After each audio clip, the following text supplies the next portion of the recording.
Assalamualaikum warahmatullahi wabarakatuh. Nah, kita lanjutkan yuk pembahasan dari teks cerita inspiratif pada pekan lalu.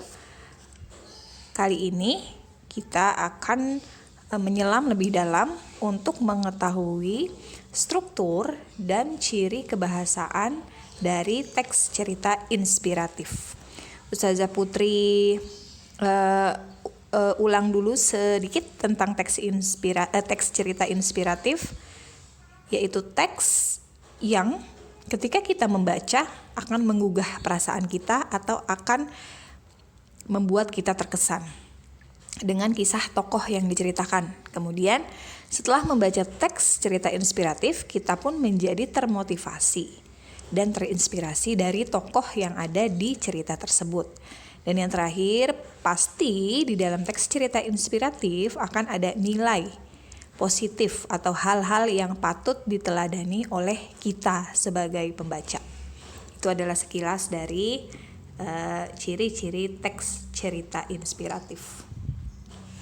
Struktur teks cerita inspiratif dapat kalian temukan di buku paketnya ya, dibuka halaman 210.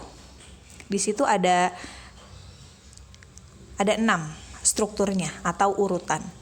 Tetapi pada bagian abstrak yang pertama, ini kan bersifat opsional, artinya bisa ada, bisa tidak. Jadi Ustazah tidak masukkan ini ya, Ustazah Putri masukkan dari bagian orientasi. Struktur teks cerita inspiratif. Yang pertama ada orientasi. Pada bagian orientasi akan ada pengenalan tokoh. Sebelum tokoh diceritakan, sebelum peristiwa dibagikan kepada pembaca, akan ada dulu pengenalan tokohnya, kemudian temanya, dan latarnya. Ingat, latar ada latar tempat atau latar waktu misalnya ya. Setelah orientasi selesai, kita akan masuk struktur yang kedua atau urutan yang kedua, yaitu komplikasi. Komplikasi adalah rangkaian peristiwa yang dialami oleh seorang tokoh yang diceritakan, rangkaian peristiwa 1, 2, sampai akhirnya kita dibawa ke puncak cerita atau konflik. Jadi dari rangkaian peristiwa sampai ke konflik itu disebut dengan komplikasi bagiannya ya. Dilanjutkan oleh bagian evaluasi. Evaluasi setelah memuncak di konflik, ini sudah mulai turun ya nak. Ya, seperti kita membuat sebuah gunung, setelah di atas kemudian ini sudah agak turun, yaitu di evaluasi, bagian evaluasi ini berisi munculnya pemecahan dan penyelesaian masalah dari peristiwa yang diceritakan ya, dari konfliknya. Kemudian turun lagi ya di bagian resolusi, ini sudah ada pemecahannya atau sudah ada solusinya. Dan yang terakhir adalah koda ya. Jadi evaluasi tadi mulai muncul pemecahan masalah dan penyelesaiannya atau solusinya. Resolusi adalah solusi itu sendiri, pemecahan masalah itu sendiri, dan diakhiri oleh koda. Di dalam koda, kita sebagai pembaca akan diberikan pesan-pesan positif yang bisa dipetik dari tokoh yang diceritakan ya, atau disebut juga nilai moral atau disebut juga amanat. Itu adalah bagian dari koda.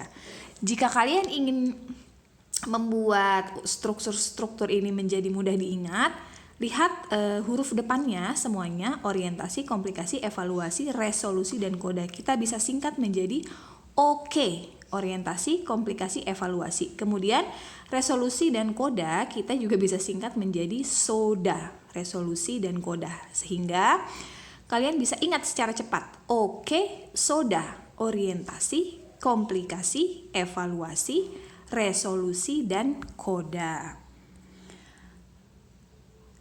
Kita akan mengidentifikasi struktur-struktur atau urutan-urutan dari teks cerita inspiratif.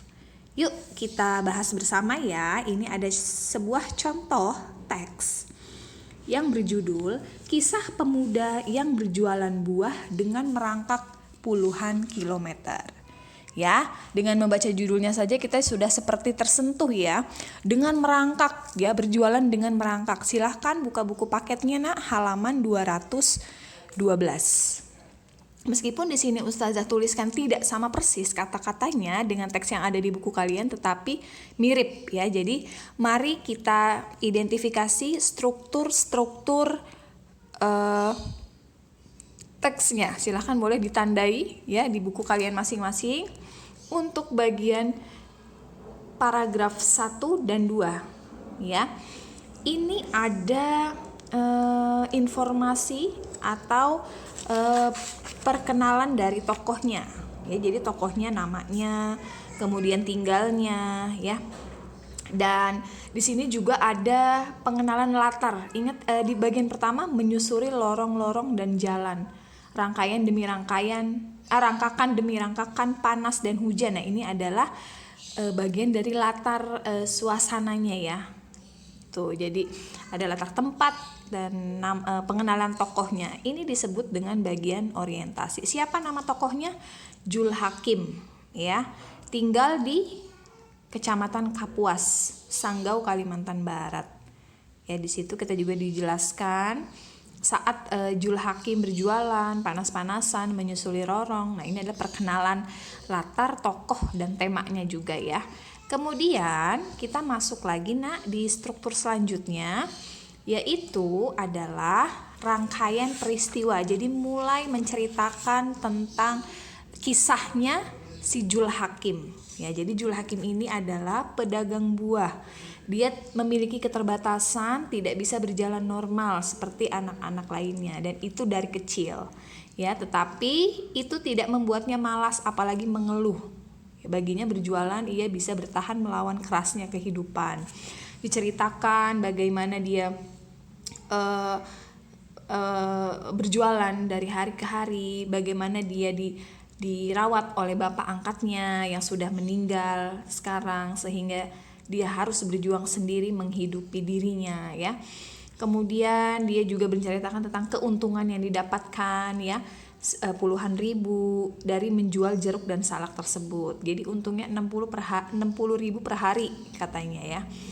Ada lagi berjualannya sejak dini hari hingga larut malam, sampai akhirnya kita dibawa kepada konfliknya, yaitu di sini ya ujungnya lihat di ada sejak dini hari hingga larut malam ia berjualan dengan cara merangkak ya. Kita diajak untuk mendengarkan atau menyimak rangkaian peristiwa sampai di konflik menjajakan salak dan jeruk, kaki saya terkelupas pas lutut kena aspal. Nah, ini adalah seperti udah puncaknya ya. Jadi kita bisa membayangkan bagaimana lututnya terkelupas kena aspal karena dia berjualan dari pagi hingga sore gitu ya. Kemudian itu adalah bagian dari komplikasi, jadi rangkaian peristiwanya sampai di konfliknya ya. Dia juga bercita-cita ingin membeli motor supaya nantinya tidak harus merangkak. Sudah turun sedikit, tadi sudah konfliknya ya, dari rangkaian ke konflik, sekarang masuk bagian evaluasi.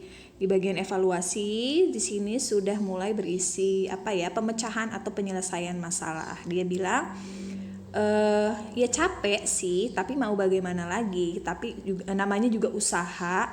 Buah jeruk dan salak yang dijualnya laku setiap hari. Harapan dan kegigihan dia berjuang dengan cara berjualan merangkak. Jadi ini mulai turun ya. Ini adalah bagian dari pemecahan atau penyelesaian masalah. Dia bilang capek, lelah, tetapi harus dijalani. Dan masuk ke bagian selanjutnya, yaitu adalah resolusi atau pemecahan masalahnya. Dia bilang dia harus jualan, harus tetap hidup.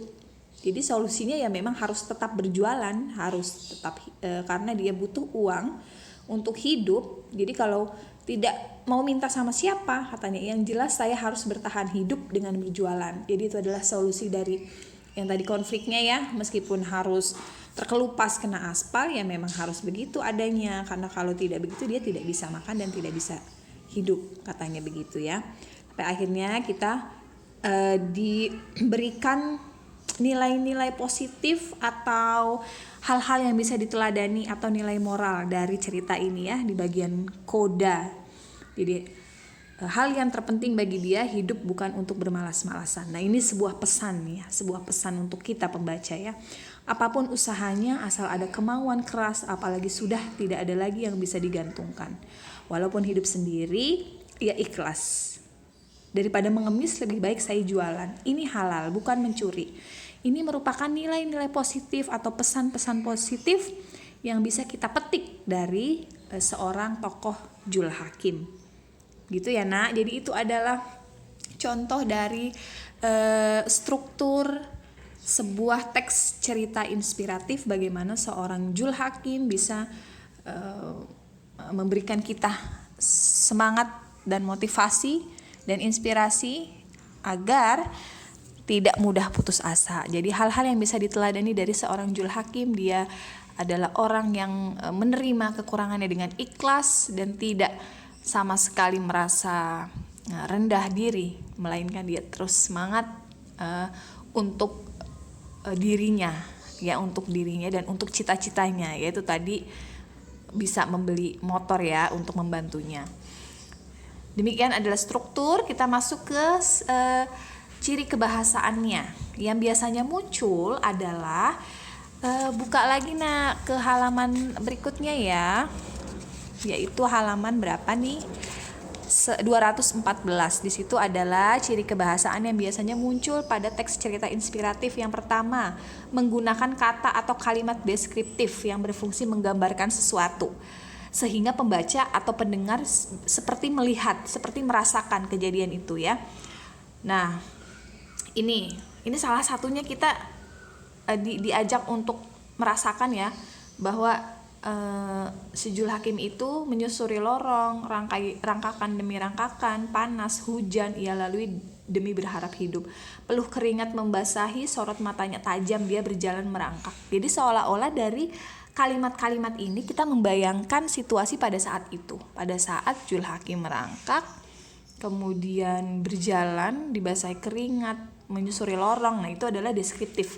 Jadi menjelaskan secara detail supaya kita pembaca bisa membayangkan ada di posisi itu atau merasakan apa yang tokoh sedang rasakan. Jadi menggunakan kata-kata ya, permainan kata-kata ini membuat kita juga ikut terlibat atau ikut membayangkan seperti apa kejadiannya pada saat itu. Dan yang kedua adalah menggunakan kata ekspresif untuk menggambarkan isi perasaan tokoh atau pengarangnya. Misalnya untuk menggunakan kata ekspresif untuk menggambarkan isi perasaan tokoh atau pengarangnya adalah capek, tapi ya mau gimana lagi, namanya juga usaha. Saya tak mau menyusahkan orang lain, saya harus mandiri. Jadi kata ekspresif ini biasanya adalah kutipan langsung. Kemudian yang ketiga adalah menggunakan majas ya nak. Di sini ada majas metafora, orang yang selalu tegak di tengah hantaman badai. Itulah potret kehidupan Afan Ghaffar di teks sebelumnya. Kemudian kejujuran adalah sebuah tameng pelindung. Jadi kalau metafora ini adalah menyebut sebuah atau suatu benda sebagai pembanding dengan apa yang dimaksud. Itu ya. Jadi membandingkan kondisi atau karakter tokoh, hantaman badai, tulang punggung ya di bukunya ya, tameng pelindung. Nah, itu adalah ciri-ciri dari majas metafora. Kemudian ada majas perumpamaan. Namanya juga perumpamaan ya, seumpama, seperti. Jadi biasanya kata penghubungnya adalah ibaratnya, seperti, laksana, bagaikan, bagai, jadi membandingkan gitu ya. Kekuatan karakter tokoh membandingkan. Kalau di sini ibaratnya bahtera yang sedang berlayar tenang di lautan kehidupan, tiba-tiba ia dilanda topan dan badai besar yang menimbulkan guncangan dahsyat. Nah, ini pakai kata ibaratnya. Ya, kemudian di buku juga ada majas selanjutnya ya dan lain-lain. Baik, Ustazah Putri rasa cukup ya, mudah-mudahan bisa dipahami dengan baik. Syukuran atas perhatiannya ya nak. Jazakumullah khairan. Mari kita akhiri dengan doa kafaratul majelis. Subhanakallahumma wa bihamdika asyhadu alla ilaha illa anta astaghfiruka wa atubu ilaik. Wassalamualaikum warahmatullahi wabarakatuh.